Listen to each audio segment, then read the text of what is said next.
Good day and welcome to this video tutorial on securing your email domains. Let's talk about the audience. So this particular video tutorial is specifically for those who own domains but send out emails. You could be an email administrator. You could be responsible for sending out bulk emails for marketing purposes, or you could just be curious about how to secure your email domains. So, if that is the case, then this video is definitely for you. So, without wasting any further time, let's quickly look into the agenda for today. So, we will look at what is email domain reputation, and we will look at how to secure or set up authentication for your domain using Sender Policy Framework, also called as SPF, Domain Key Identified Email, also called DKIM, and Domain Message Authentication Reporting and Conformance, a policy record that you set up on your DNS called DMARC. So, why is this important? Right, so with the various attacks that are happening on email infrastructures, let it be phishing attacks, spams, spoof attacks, and so on. It's very important that you secure your email domain and of course ensure the security of your recipients as well. Secondly, it's also important that your email is delivered to the recipient's inbox. In most cases, it might not be the case in case you do not have these records, because email service providers have set up more stricter policies with malicious actors making use of emails in order to attack organizations and people at large. Right, so let's quickly look at what is a domain reputation, especially for domains which send out email. So uh, as is the word reputation specifies, right, so it is how others perceive or see your domain. So this others would be, in this specific case, email service providers or other recipient domains, and the email filtering and security solutions that they have put in place. Based upon your uh, domain's reputation, they could accept, deliver the emails to the recipient's inbox. They could accept, send it to the spam, or they could outright reject emails from your particular domain. Certain email service providers like Microsoft make use of a mechanism called spam confidence level. So they provide a score for every email that is filtered to the appliance, or in this case, the cloud based system. And it is based upon the confidence level, it is further processed to the user's inbox, spam folder, or is rejected. A lot depends on the IP through which the emails are going. If the IP has been known to, in the past, known to have had a malicious behavior, it could be on a blacklist. There are several IP blacklists which are there, which provide reputation information. So if your IP has been blacklisted in the past, that could also be a reason why uh, your domain's reputation could be impacted.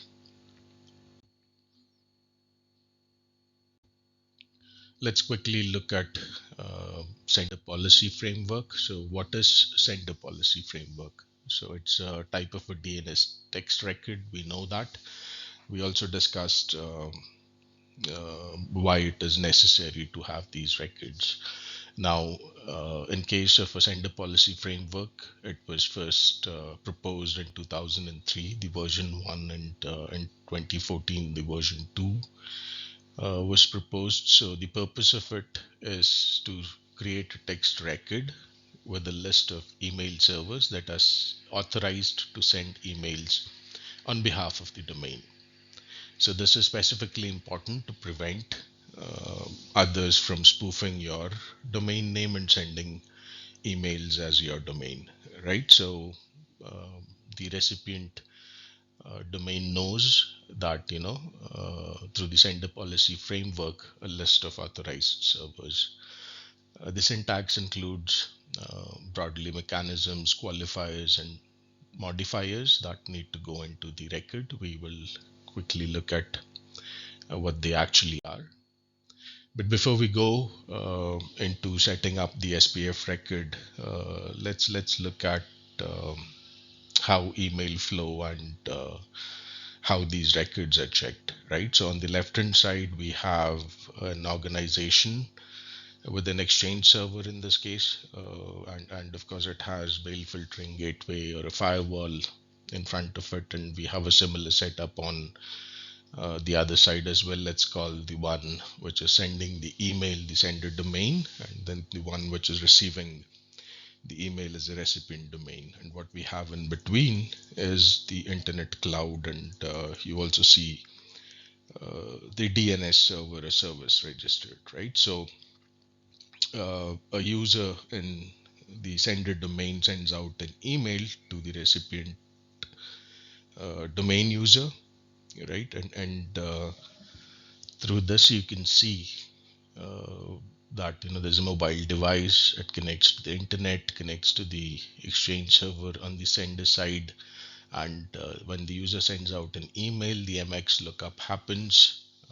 The sender domain, the sender email server is able to identify through an MX lookup what the IP address of the recipient is, and it opens up an SMTP session to the recipient server and tries to deliver it.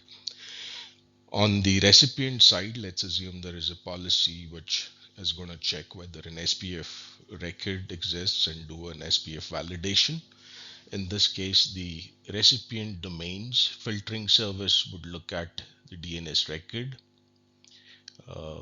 get the SPF record from the DNS zone, validate the text record, and then match it against the IP address through which the email was sent. If there is a match, the SPF check passes and the email is delivered. A similar mechanism is used to do a DNS lookup for DKIM. The only difference there is it would look for the public key instead of an IP address or an authorized email server, and it would map it. It would try to match it against the message header. The message header would be signed by a DKIM signature by the sender, and if they match, then the DKIM check passes. I just wanted to explain how it's a bit different from the SPF there, but essentially the DNS lookup mechanism remains the same.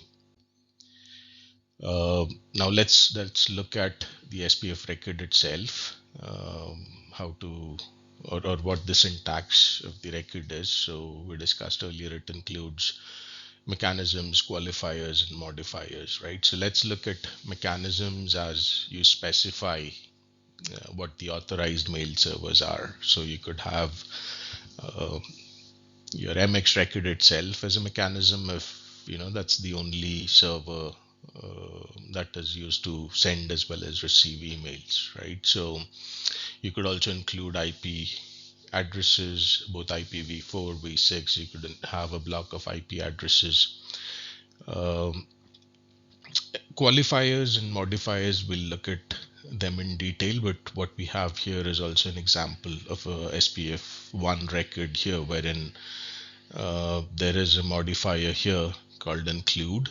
This is used to include SPF of other domains. Now in this case, example.com is the domain that has been used, and we'll discuss about the tilde sign here, and all essentially means that include all of what is included under the SPF here, right? So let's go to the next slide where we have the qualifiers. So this is what each of the qualifiers means, right? So you have pass, fail, soft fail, and neutral, right? So pass actually means, let's say, only hosts that are to be included. You could have fail as a policy in case it does not match the SPF record. You could also make use of soft fail, that once the validation is done, if it does not match, then it would still accept it. Or neutral essentially means that the sender does not have a policy for his SPF record. They're neutral, and the recipient domain is free to do as per its policy, right? So it could accept it if it wants, it could reject it, and so on. From a modifier perspective, we have three here: redirect, include, and explanation. Explanation, though, is not used much, but could be used if you want to set up diagnostics. But the ones which are used very frequently is the include one, and the redirect is especially if you want to redirect your SPF check to a separate domain altogether. How was redirect different from include is, you're just redirecting the SPF check for your domain to a separate domain, separate domain's SPF. But an include would mean you could include several of them, right? So, for example, you have email systems which make use of Microsoft Office 365 for corporate emails. You have Salesforce, you have Atlassian, Jira, you have several other systems that generate email. So you might have to use, let's say, include to include SPF records of all these systems. Just as an example. We will look at a demo shortly to cover SPF as well as the DKIM record. But in the meanwhile, let's look at an example here. So what we're looking at is a message header. So a message was sent to Luna Love God saying welcome to Hogwarts, and then you see a question mark there. Now this is essentially in Gmail, and it says it's not able to ascertain the identity, whether it was actually unhitched.com which was responsible for sending out this email, right? And if we do a message header analysis here, what we see is the IP address. Google.com says that the IP address, that's an IPv6, is neither permitted nor denied by best guess record for domain hr at unhinged.in, right? So that's what it essentially says. So this is an example of a domain which does not have an SPF record set up. Similarly, if we look at, we discussed the domain key identified email briefly, but that's another method of authentication. In case of an SPF record, we specify the IP addresses, host names, or other DNS records who are authorized to send out emails. But in case of DKIM, we make use of a cryptographic signature using a private key and a public key, and the signature is used to sign every email that originates from the sender domain, right? So it's added as a message header, and if you do a header analysis, you should be able to see this. From a DNS record perspective, as we discussed, the public key portion of it is published in the DNS of the sender domain through the DKIM record. In this case, the recipient would do a validation. It would check whether the signature that was used to sign the email is matching the public key that's published on the DNS.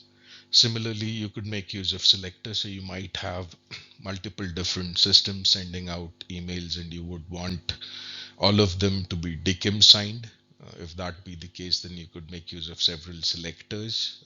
For example, you could have a selector for Office 365, you could have a separate selector for Salesforce, and other message sending applications. Let's look at what DMARC is. Essentially, we looked at two authentication mechanisms, the SPF mechanism and the DKIM mechanism. Let's look at what DMARC does. So it's an email authentication protocol specially meant for combating phishing and spoofing, and it closely aligns both with the SPF record framework as well as the DKIM record framework. And there is also a policy portion of it, wherein you specify whether you want the emails which do not comply, whether they need to be quarantined, rejected, or you could be neutral with a none.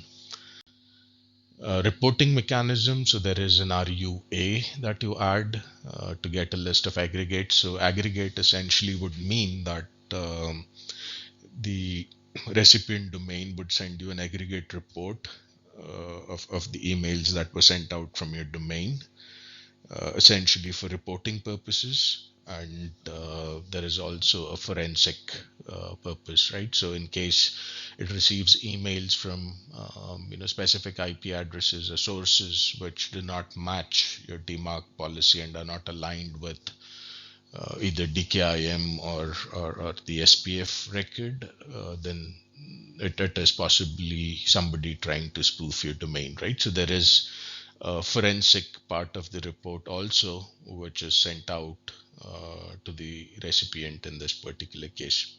Again, DMARC policies are text records, and we could look at an example here, right? So you have DMARC version 1.